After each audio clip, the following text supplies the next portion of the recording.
Bom dia, boa tarde, boa noite, boa madrugada. Nós estamos num propósito derrubando bloqueios para uma vida próspera, onde durante 40 dias nós estamos apresentando chaves para que você possa desbloquear a sua prosperidade. Lembrando que prosperidade significa crescimento, e crescimento em todas as áreas da sua vida. Então, em cada um desses 40 dias, nós estamos apresentando uma chave para que você receba um conhecimento, uma informação que traz crescimento e desenvolvimento na sua vida pessoal, num aspecto global, para que a sua vida seja inteiramente próspera. Não está relacionado apenas à questão das finanças, mas à questão da espiritualidade, da família, da carreira, do trabalho, do relacionamento conjugal e sentimental, e também, obviamente, envolve a questão das finanças, que é uma das áreas da vida de todos nós. Então, hoje, dia 18, sinceridade. O que é sinceridade? A sinceridade é a qualidade de ser sincero. Sincero vem de sincera, que significa sem cera. Então, a cera pode ser usada em vasos trincados para esconder, camuflar, disfarçar os trincos e partes rachadas de um vaso e, portanto, esconde a imperfeição do vaso. Nós somos vasos nas mãos de Deus. No livro do profeta Jeremias, no capítulo 18, nós vemos quando Deus fala para o profeta ir até a casa do oleiro, e quando o oleiro estava trabalhando na elaboração de um vaso, esculpindo ali um vaso, ele derrubou aquele vaso e ele se partiu. Então ele tomou aquele barro e tornou a formar um novo vaso, e Deus disse que nós somos como os vasos na mão daquele oleiro e Deus é o oleiro. Então, Deus ele realiza uma obra de transformação na vida de todos os que se aproximam dele, para que sejamos santos e retos como ele é. Assim, devemos nos colocar diante de Deus sem máscaras, disfarces, falsificações no que dizemos e falamos com ele durante nossas orações, porque Deus ama os que vão a ele sem cera, com sinceridade e verdade, porque assim ele pode fazer a obra dele de transformação em nós. Essa questão da sinceridade ela se aplica no relacionamento com Deus e também no relacionamento com você mesmo. No seu relacionamento com você mesmo, quando você fala a verdade para você mesmo, ainda que ela seja muito negativa e por pior que ela seja, isso permite que você cresça, que você se desenvolva.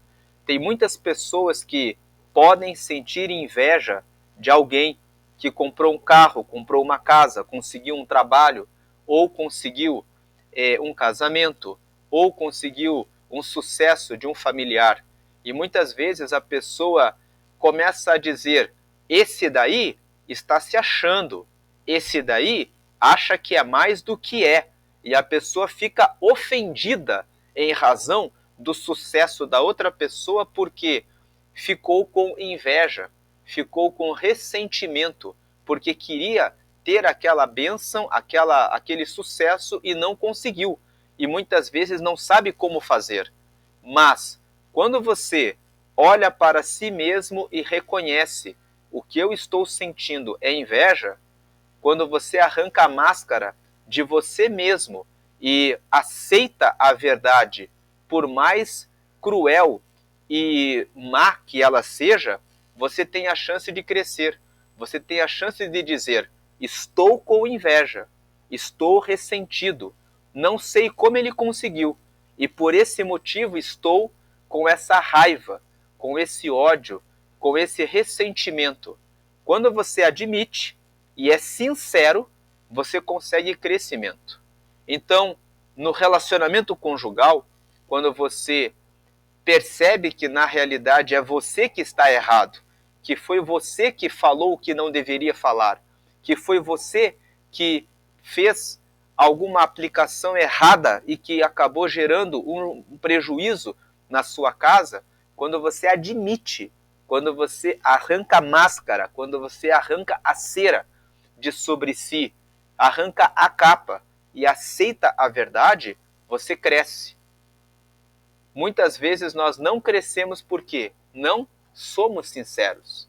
Então a questão da sinceridade, ela se relaciona na forma como nos relacionamos com Deus, na forma como nos relacionamos conosco mesmo e na forma como nos relacionamos com a outra pessoa.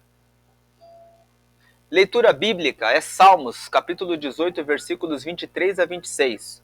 O texto fala assim no versículo 23: também fui sincero perante ele. Aqui ele está falando da sinceridade perante Deus. E me guardei da minha iniquidade.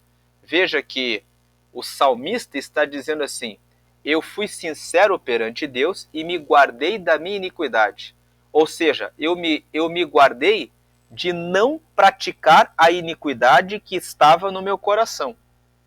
Né? Quando ele fala eu me guardei da minha iniquidade, o salmista está dizendo eu consegui, pela sinceridade, identificar a minha iniquidade. Eu identifiquei o meu pecado. Sendo sincero, eu consegui perceber os meus erros e me guardei deles. Me guardei de não praticá-los. Veja que quando nós lemos o versículo 23, a sinceridade permite que nós consigamos perceber os nossos erros, perceber onde precisamos melhorar. Quando admitimos com verdade, com sinceridade, aquilo que somos, que fazemos, que falamos, onde erramos, conseguimos nos proteger do nosso próprio mal. Então, ser sincero é importante para não falsear quem nós somos e não nos enganar. Verso 24: assim que retribuiu-me o Senhor conforme a minha justiça. Ou seja, ele está dizendo, conforme a intenção de ser sincero, Deus me retribuiu, conforme a pureza de minhas mãos perante os seus olhos. Ou seja, mãos se refere às nossas obras, se refere ao que nós fazemos. Ele está dizendo, conforme a pureza de minhas mãos, ou seja, como eu fui diante de Deus de maneira pura, praticando a obra da sinceridade, de ser sincero, perante os olhos de Deus, Deus me retribuiu conforme a minha justiça. Ou seja, Deus retribuiu a mim para o bem. Versículo 25. Com o benigno te mostrarás benigno. Deus se mostra bondoso, benigno com aquele que é benigno. E com o homem sincero te mostrarás sincero. Quando nós somos sinceros com Deus, Deus também mostra a sinceridade dele conosco, mostrando para nós onde estamos errados e onde precisamos melhorar. No livro de Provérbios, nós encontramos ali a ideia de que quando o homem sábio, ele é corrigido por Deus, mas aquele que se recusa a ouvir o conselho e a orientação, Deus deixa de dar a ele o conselho, porque ele não valoriza o conselho. Versículo 26. Com o puro te mostrarás puro, e com o perverso te mostrarás indomável. Então, se você for puro diante de Deus, se você for benigno, sincero e puro com Deus, você vai colher a benignidade de Deus, a sinceridade de Deus e a pureza de Deus. E com o perverso te mostrarás indomável. Aquele que procura falsear a verdade, aquele que procura ir até Deus com mentira, Deus, querendo enganar a Deus, Deus se mostrará indomável, ou seja, Deus mostrará para essa pessoa que ele conhece tudo e que ninguém domina a Deus. O desbloqueio da sinceridade. Muitas pessoas pensam que podem falar em oração para Deus que não pecam, não erram, que são perfeitos ou não confessam o seu pecado por vergonha diante de Deus. O Salmo 139 mostra que Deus está no alto dos céus, na terra e até as profundezas dos mares, de modo que nada se oculta aos seus olhos. Jesus se revelou a João, na ilha de Patmos, como aquele que tem olhos como chama de fogo, conforme Apocalipse 19, versículo 12. Nada se oculta diante de Deus. Porém, Deus não desmascara quem não é sincero. Ele apenas devolve o que a falta de sinceridade dá, que é permanecer de longe e fazer a justiça dele quando necessário, conforme o reto juízo dele. O que isso significa? Deus, se você for até Deus e disser assim: Deus, o Senhor sabe que o meu coração é bom, que eu só falo palavras boas, que eu não peco, que eu não falho, que eu sempre faço as coisas com dedicação. Por incrível que pareça, existem pessoas que pensam que quando vão em oração e oram dessa forma, que Deus vai responder à oração delas exatamente por elas dizerem isso. Mas Deus, ele conhece tudo aquilo que nós fazemos. Então, o fato de você ir em oração e falar palavras bonitas não vai evitar que Deus saiba quem você é. Você dizer que eu não peco, Deus, o meu dia foi perfeito, eu fiz tudo o que o Senhor mandou. Deus sabe se lá no seu coração você olhou para uma pessoa com algum tipo de preconceito ou discriminação. Ele sabe a hora que você pensou, que clima ruim. Ele sabe a hora que você pensou mal a respeito de alguém. Deus sabe de todas as coisas, ele conhece o nosso coração. Por isso que o Salmo 139 está referido aqui no segundo ponto. No Salmo 139, o salmista fala assim: se eu subir até os céus, o Senhor aí está.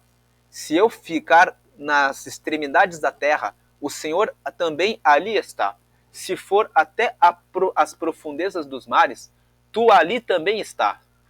Então, o Salmo 139 mostra que Deus está em todos os lugares e nada se esconde diante dele. No texto que fala que Jesus se revelou para João na ilha de Patmos, João descreve em Apocalipse, no capítulo 19, no versículo 12, que ele viu Jesus e ele viu o Senhor com olhos como chamas de fogo, que revelam que os olhos de Deus, os olhos do Senhor, estão sobre todas as coisas.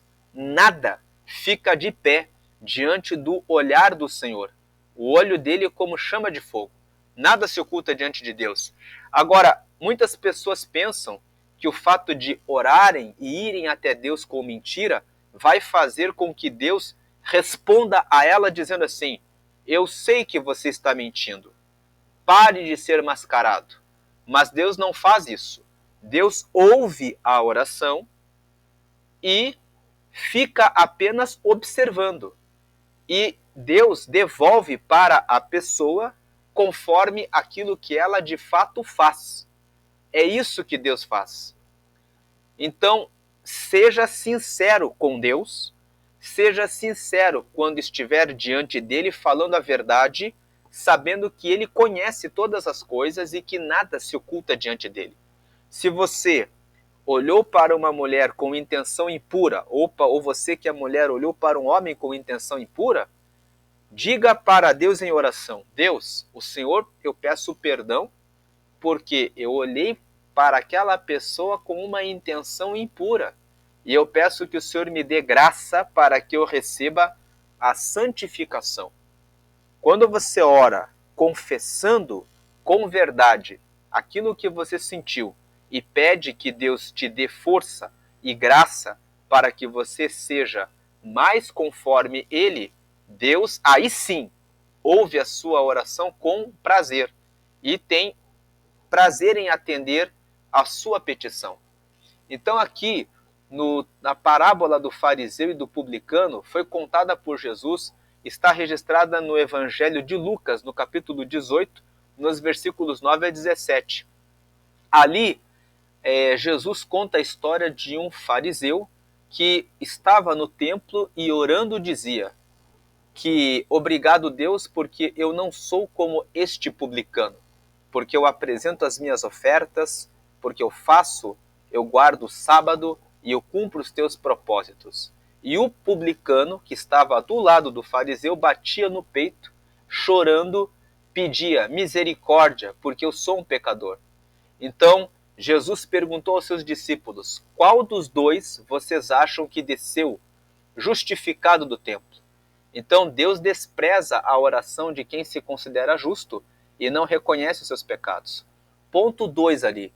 Todos temos pecados, e se dissermos que não temos pecado, fazemos de Deus um mentiroso. Primeira carta que João escreveu no capítulo 1, no versículo 8, ele fala isso. Se dissermos que não temos pecado, fazemos-lo mentiroso. Na passagem que nós lemos, vemos Deus dizendo que, a passagem que nós lemos, estou me referindo ao texto de Salmos, no capítulo 100 no versículo ali, no capítulo 18, nos versículos 23 a 26, que foi a leitura bíblica de hoje. Vemos Deus dizendo que com o puro, Deus se revela puro, e com o benigno, ele se revela benigno, com o sincero, ele se revela sincero, e com o perverso, Deus se revela indomável. Ou seja, Deus mostra que ele é indomável. Aqui eu começo a contar a história do rei Davi, de um adultério que ele praticou. Vamos ler aqui o último ponto. Davi era rei de Israel, adulterou com Batseba, que era a esposa do seu vizinho Urias, e mandou chamar o seu marido, Urias, da guerra, para descansar com a esposa, para ocultar o seu pecado. Então Davi um dia estava na janela, olhou, todo o povo de Israel estava em guerra, ele viu Batseba se banhando, mandou chamar Batseba e adulterou com ela. Imediatamente pediu que chamassem o marido de Batseba, que era Urias da guerra, e disse para Urias: descansa hoje na sua casa. Vamos continuar a leitura aqui. Porém, Urias, em respeito ao seu povo, Urias pensou que era injusto que ele dormisse com a sua esposa, sendo que o povo estava em guerra, dormiu na porta do palácio, e por isso ele foi recolhido para dormir e despedido no dia seguinte, com uma carta do rei Davi ao comandante, para que o colocasse na frente de batalha e fosse deixado sozinho para morrer. Então veja que, quando o rei disse para Urias dormir com a sua esposa, ele ficou deitado na porta do palácio, aguardando a ordem para retornar para a guerra. Deram a informação para o rei Davi de que ele estava dormindo na porta do palácio. Então o rei Davi mandou chamá-lo para dentro, para que ele dormisse naquela noite no palácio. E no dia seguinte, o próprio Davi escreveu uma carta para o comandante, dizendo que Urias deveria ser colocado na frente da batalha e depois o exército deveria ser recolhido para que ele ficasse sozinho e certamente morresse. Então veja, depois de morto Urias, porque Urias carregou a própria sentença de morte. Se Urias tivesse aberto a carta, teria visto a sua pena de morte. Mas ele não abriu, porque ele era fiel ao rei. Então ele entregou a carta para o comandante cumpriu a ordem, e depois de Urias morto, Davi foi tomar Batseba como esposa. Mas Deus revelou ao profeta Natã o pecado de Davi, e Natã foi ao rei e contou uma parábola, uma história, em que um homem muito rico matava a única ovelha do vizinho, pobre, para servir uma visita que havia recebido, perguntando a Davi o que achava do fato. Davi se irou e disse que o tal deveria pagar 4 vezes pelo que fizera. E Natã então revelou que esse homem era o próprio Davi, ao adulterar com a mulher de um homem e matá-lo. Tal como Davi pronunciou o julgamento, assim aconteceu a ele. Ele perdeu o bebê, que nasceu de Batseba. Depois, ele tinha uma filha chamada Tamar. E Tamar foi estuprada pelo irmão, que se chamava Amnon. Quando uma mulher era estuprada nessa época, ela tinha a morte civil. Ela era considerada como morta, porque ela era uma mulher estuprada. Então, Amnon cometeu esse pecado. Considerada morta civilmente 2 anos depois, o outro irmão, que se chamava Absalão, para vingar a Tamar, mandou chamar Amnon na sua festa de aniversário e matou Amnon para vingar Tamar. Então aí 3 filhos morreram. Morreu primeiro o bebê da Batseba, depois morreu a Tamar, depois morreu Amnon, e o próprio Absalão, que matou Amnon, pouco tempo depois, quis tomar o trono de Davi. e criou um exército para se levantar contra o seu pai. E ele foi morto pelo comandante de Davi em uma batalha. Com isso, Davi perdeu 4 filhos. Da forma como ele julgou o pecado que ele cometeu com Batseba, ele sofreu. Então, ao ver o seu pecado, Davi se arrependeu e escreveu no Salmo 51, versículo 2 a 4 e os versículos 10 a 14, o seguinte: ele revelou a sua sinceridade diante de Deus.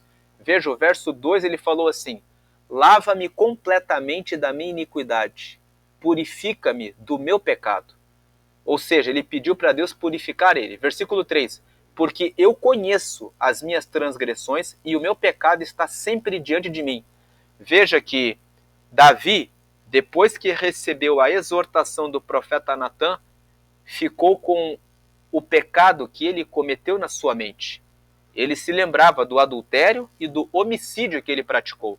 Versículo 4: contra ti somente pequei, e fiz o que a teus olhos é mal, para que sejas justificado quando falares e puro quando julgares. Daí no versículo 10, olha o pedido que Davi faz, na sua sinceridade: cria em mim, ó Deus, um coração puro, e renova em mim um espírito reto.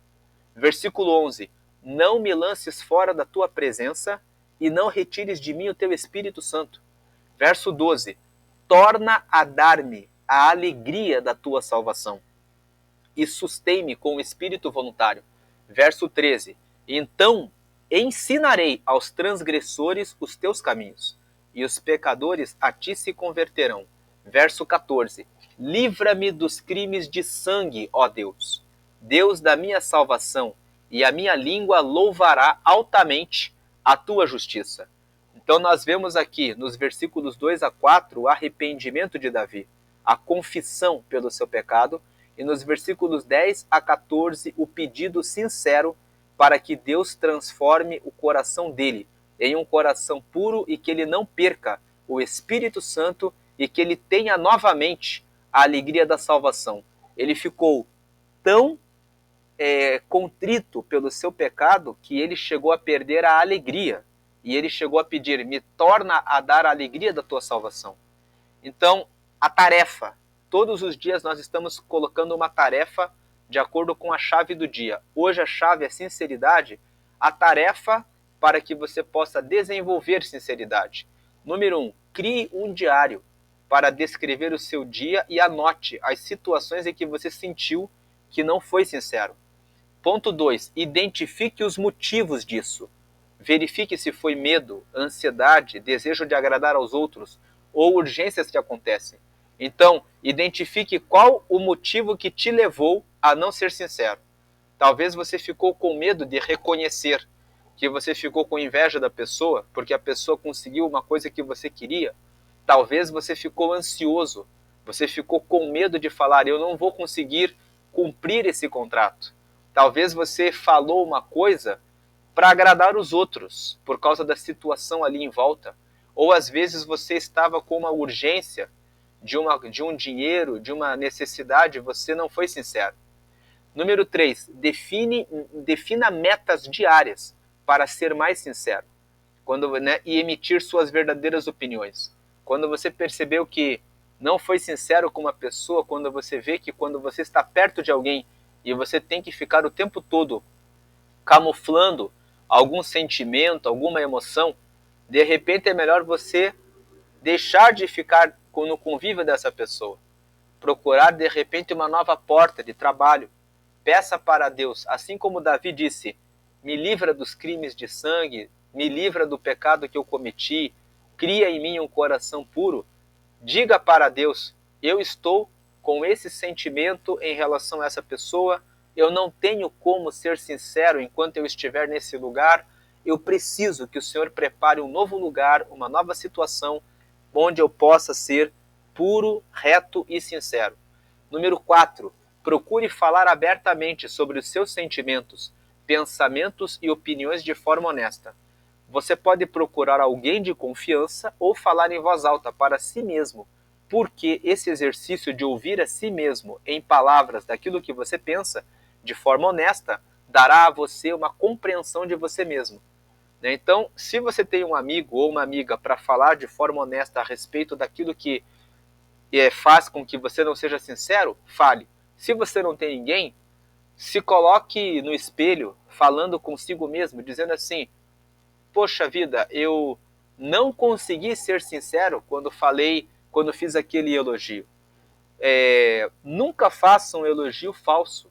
Se você não consegue elogiar a pessoa porque o seu coração foi tomado, foi assaltado pelo sentimento de inveja ou alguma coisa assim, não diga nada.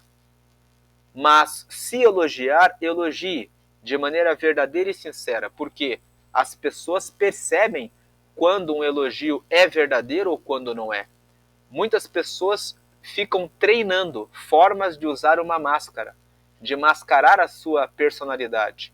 Não faça dessa forma, porque você pode até conseguir, com um desenvolvimento como ator, como atriz, disfarçar o seu sentimento, mas você receberá da parte da vida, que é Deus, a recompensa por aquilo que você é e por aquilo que você faz, porque, como nós vimos no Salmo 139, Deus, ele está em toda parte e ninguém engana a ele.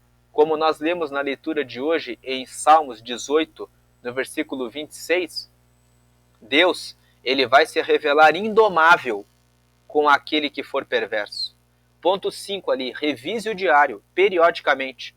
Você pode fazer uma revisão semanal ou mensal ou a cada 6 meses, né? E ver aonde você precisa melhorar. Mantenha empatia, pratique a empatia. Procure se colocar no lugar do outro. Se você ficou com alguma inveja em relação a alguém por alguma coisa que ela conseguiu, se coloque no lugar dela. Pense que você conseguiu aquilo que você queria. Você gostaria de saber que a pessoa que está perto de você, que você aprecia, que você considera seu amigo, sentisse isso que você está sentindo dessa pessoa que você está invejando? Certamente que não. Então, quando você se coloca numa situação de empatia, você gostaria que a pessoa que é seu amigo e sua amiga te cumprimentasse e ficasse feliz por você. Então, pratique esse exercício. Coloque um sorriso forçado e diga: eu estou feliz pelo sucesso dessa pessoa. Quando você fizer esse exercício, repita isso 2, 3 vezes, até que o seu coração assimile a sinceridade com a alegria do próximo. Esse exercício funciona. Vai fazer com que o teu cérebro entenda o seu comando. Você precisa fazer isso de forma racional, dizendo: eu sinto alegria pelo sucesso do meu próximo. Quando você faz isso, você mantém a sua empatia, você se coloca no lugar do outro, você se coloca no lugar da outra pessoa e você consegue vencer o mal em relação a você mesmo. Compartilhe experiências com as pessoas. Conclusão: a sinceridade é importante porque, ao dizer a verdade e viver com honestidade, você desbloqueia a raiva, a mágoa ou algum outro sentimento negativo ou ruim escondido em você e que deve sair para que você tenha saúde e prospere em relacionamentos saudáveis. Ponto 2. Ser sincero deve começar com Deus, porque Ele sabe todas as coisas, e você receberá o galardão do que fizer. Em Gálatas, na carta que Paulo escreveu para os Gálatas, no capítulo 6, no versículo 7, está escrito na parte B: porque tudo que o homem semear, isso também se fará. Ponto 3. Sendo sincero com Deus, você recebe a misericórdia dele e o amor de Deus, e ele faz questão de se revelar puro com os puros, benigno com os benignos e sincero com os sinceros. Penúltimo ponto. Sem sinceridade e sendo perverso, Deus se revela indomável em cobrar as consequências de suas ações. Assim como Davi cometeu o pecado e quis ocultar, parecendo ser bom, e Deus revelou para Natã o seu pecado e depois lhe cobrou conforme o juízo que ele próprio fez, cobrou 4 vezes de Davi. Assim é Deus, ele se revela indomável para quem é perverso. Último ponto: ser sincero desbloqueia a sua vida para paz, leveza, amizades reais e crescimento nos negócios, na família e entre amigos, e é bom. Portanto, ser sincero é bom. Essa é a chave de hoje. Deus abençoe a sua vida. Amém, amém.